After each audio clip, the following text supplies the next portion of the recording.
وہ نہیں دیا جا سکتا. وہ اسی طرح ہے کہ جمعے کی نماز انسان کو بدھ کو پڑھ لے. بالکل بعض لوگوں نے بالکل پڑھی جی، نہیں ہے. جی بالکل ایسی وہی ہے کہ میں نے وہی چیز دیکھی، تھوڑی عجیب لگی، تو میں نے انہیں کہا کہ نہیں، تو انہوں نے کہا ایک حدیث نکال کے شیئر کر دی، کچھ ایسے مسئلہ نکال کے شیئر کر دیا کہ نہیں اجازت دی ہوئی ہے علماء نے. تو وہی ہے کہ وہی والی بات آپ کی کہ وہ اس طرح کا کوئی خاص ریزن ہو تو کیا جا سکتا ہے، ورنہ تو نہیں. جی جی جی شکریہ صحیح. مولانا.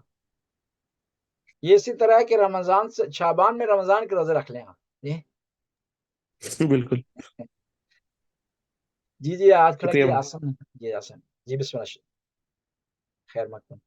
جی السلام علیکم. جی وعلیکم سب السلام. سے پہلے تو آپ نے وہ جو اشارہ کیا ہے کہ حضرت موسیٰ والی آیت کا، جب آپ دیکھ سکیں تو اس کا آیت کا نشان ضرور بتا دیجیے گا. یہ پہلی بار میں نے سنا ہے کہ حضرت موسیٰ نے پہلی بار اعتکاف کیا. یہ بہت اچھی آپ نے چیز بتائی. جی جی وہاں ام، لفظ اعتکاف کا استعمال نہیں ہوا. تو اچھا. علماء نے اس کی تعبیر کی. جو حضرت موسیٰ 40 راتیں وہاں رہے ہیں کوہ طور پر، تو لوگ علماء نے اس کو تعبیر دی ہے کہ گویا وہاں عبادت کرتے رہے، وہاں ٹھہرے رہے، وہاں سے ڈسکنیکٹ رہے دوسری جگہ سے. گویا اعتکاف ہے قسم. جس طرح پیغمبر غار حرا میں رہے، قرآن جی. نے پیغمبر کے غار حرا میں رہنے کو اعتکاف نہیں کہا، علماء نے اس کو تعبیر کی ہے اعتکاف. اور وہ جو ان کی رہائش وہاں پہ تھی وہ 3 دن کی تھی، کتنے دن کی تھی وہ والی؟ پیغمبر گرامی کی پیغمبر کرام کی. جی اللہم صلی اللہ. پیغمبر گرامی کے یہ روایات میں آتا ہے کہ رمضان کے آخری عشرے میں اور اسی طرح رجب کے آخری عشرے میں. اب دنوں کی تعداد وہاں نہیں بیان کی گئی، یعنی آخری 10 دن. پورے 10 دن بھی ہو سکتے ہیں، اس سے کم بھی ہو سکتے جی. اچھا، اور آپ نے وہ بتایا کہ قرضے کی نیت سے دے دیا جا سکتا ہے. اگر قرضہ پہلے دے دیا اور بعد میں نیت، تو یہ تو ٹھیک نہیں ہوگا. ہیں. یعنی آپ نے قرضے کے عنوان سے اگ- دیا اس کو پہلے، جی. اور اور جی، بعد میں آپ نے نیت کر لی ہے کہ یہ قرضہ میں نے اس فطرانے کی مد میں معاف کر دی. یہ کر سکتے ہیں، یہ کر ٹھیک ہو سکتے. جائے گا اگر ایسے کریں. جی جی جی، میں یہ پوچھنا چاہتا تھا کہ پہلے اس وقت جب قرضہ دیتے وقت یہ نیت نہیں تھی کہ یہ فطرانہ ہے، جی جی لیکن پھر بھی یہ ٹھیک ہے کہ بعد میں پھر اس کو ٹھیک ہے، فطرانے کے کوئی طور حرج پہ. نہیں. جی جی اصل میں سارے معاملات نیت پر چلتے ہیں. مثلا مثال کے طور پر آپ نے سوال یہ بھی لوگ کرتے ہیں کہ ہم ایسا کر سکتے ہیں کہ فطرانہ ابھی نکال دیں اور 2 مہینے بعد جب پاکستان جائیں گے تو اس وقت ساتھ لے جائیں. جی ایسا کیا جا سکتا ہے. بہتر یہ ہے کہ جلد از جلد غریب تک پہنچایا جائے، لیکن آپ نیت اس کی کر لیتے ہیں، اس کو علیحدہ کر کے رکھ لیتے ہیں، اس میں کوئی حرج نہیں ہے. بعد میں جا کر غریب کو جو ہے وہ دے سکتے ہیں. وہاں نیت اس وقت کرنی ضروری ہے، جو ہے چاند دکھائی دینے کے درمیان اور زور تک، عید کے دن زور تک. جی جزاک اللہ.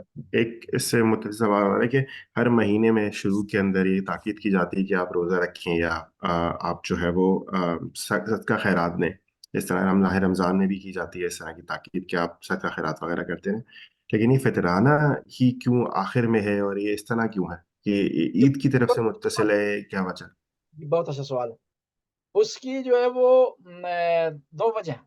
ایک وجہ اس کی یہ کہ آپ صدقہ دے رہے ہیں اس بات کا کہ آپ کو خدا نے توفیق دی پورا رمضان اب صحیح سالم رہے اور آپ عبادت بجا لا سکے. ایک وجہ. دوسری وجہ یہ ہے کہ تاکہ عید کے دن جس طرح آپ اچھا کھانا کھا رہے ہیں، بہترین زندگی گزار رہے ہیں، اور عید کے دن زیادہ اچھا کھانا جو ہے پکائیں گے آپ، جو ہے وہ مٹن وغیرہ پکائیں گے، اس طرح غریب بھی کم از کم اس کے پاس خوراک تو ہو نا، اس تک پیسے پہنچے آپ کے تو وہ بھی انتظام کر سکے اپنے لیے. جزاک اللہ. اس کا بھی چولہا جلے اس دن تک.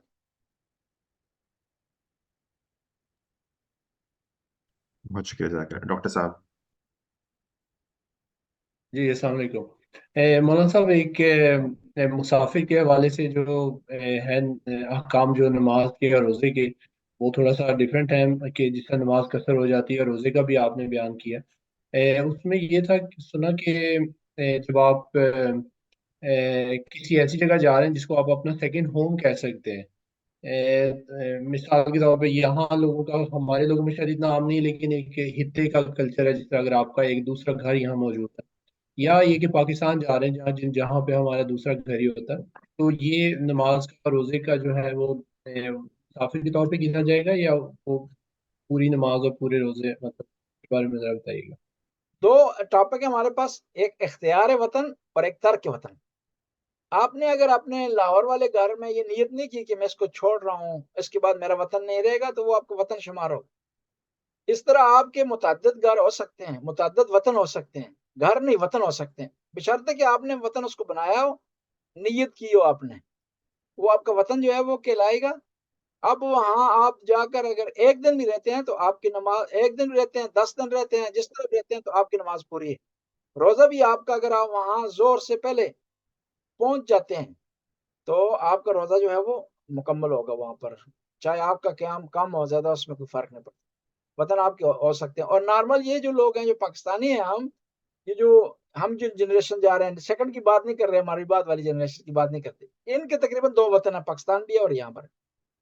اور ہیتی کی جہاں پر بات کی ہے آپ نے، ہیتا جو ہے وہ میرے خیال میں وطن نہیں شمار ہوگا، کیونکہ وہاں آپ تفریح کے لیے جاتے ہیں، خریدا ہوا ہے آپ نے، لیکن وہاں آپ جا کر ٹھہرتے نہیں، رہتے نہیں، ایک مختصر وقت کے لیے جاتے ہیں، وہ وطن شاید شمار نہیں ہوگا، مگر یہ کہ آپ نیت کریں وہاں کی کہ وہ بھی میرا وطن ہے۔ ٹھیک ہے، بہت شکریہ مولانا صاحب۔ بسم اللہ۔ یہ اور کوئی سوال ہے؟ یہ اگر اس کو سوال نہیں ہے تو اپنا آسم سے درخواست ہے کہ ان کے پاس اگر کوئی میڈیکل کے حوالے سے سوال ہو، روزہ اور میڈیکل، تو وہ پوچھ سکتے ہیں۔ جی السلام علیکم جی، ڈاکٹر صاحب سے کچھ